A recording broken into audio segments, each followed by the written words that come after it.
తెలుగులో ఇప్పుడు ఎక్కువ క్రేజ్ ఉన్న తమిళ యంగ్ హీరో ఎవరు అంటే అక్కడైనా ఇక్కడైనా వినిపించే పేరు ఒకటే, అదే ప్రదీప్ రంగనాథన్. తమిళంలో రెండంటే రెండు చిత్రాలు మాత్రమే చేశాడు, కానీ క్రేజ్లో మాత్రం అటు తమిళంలో తెలుగులో పీక్స్లో ఉన్నాడు.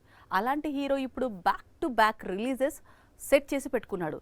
ప్రదీప్ ఫ్యాన్స్ కు ఫెస్టివల్ ఫిక్స్ చేశాడు. 3 ఏళ్ల క్రితం లవ్ టుడే అనే చిత్రంతో హీరోగా మారాడు ప్రదీప్ రంగనాథన్. మొదటి చిత్రంతోనే 100 కోట్ల వసూళ్లను చూశాడు. రీసెంట్ గా డ్రాగన్ అనే మూవీతో తిరిగొచ్చాడు. రెండవ సినిమాతోనే 150 కోట్ల వసూళ్లను చూశాడు. తమిళంలో చేసిన 2 చిత్రాలతోనే స్టార్ అయ్యాడు. తెలుగులోనూ తనకంటూ ఫ్యాన్ ఫాలోయింగ్ ఏర్పరచుకున్నాడు. లవ్ టుడే, డ్రాగన్ మూవీస్ తర్వాత ప్రదీప్ చేతిలో 2 చిత్రాలున్నాయి. వీటిని ఎప్పుడు రిలీజ్ చేస్తాడా అని తన ఫ్యాన్స్ ఎదురు చూస్తుండగానే తన సినిమాల ఫెస్టివల్ కు రెడీగా ఉండమంటూ రిలీజ్ డేట్స్ రిలీజ్ చేశాడు ప్రదీప్. కేవలం నెల రోజుల వ్యవధిలో 2 చిత్రాలను విడుదల చేయబోతున్నాడు. అంటే ఈ ఏడాదే ప్రదీప్ నుంచి 3 చిత్రాలు విడుదల కాబోతున్నట్లు. ప్రదీప్ రంగనాథన్ నటిస్తున్న 2 చిత్రాల్లో ఒక మూవీ పేరు లవ్ ఇన్సూరెన్స్ కంపెనీ. నయనతార భర్త విఘ్నేష్ శివన్ డైరెక్ట్ చేస్తున్నాడు. ఉప్పిన ఫేమ్ కృతి శెట్టి హీరోయిన్ గా నటిస్తున్న ఈ చిత్రాన్ని సెప్టెంబర్ 18న విడుదల చేయబోతున్నారు. ఇక డ్యూడ్ పేరుతో తెరకెక్కుతున్న మరో మూవీని అక్టోబర్ 17న రిలీజ్ చేస్తారట.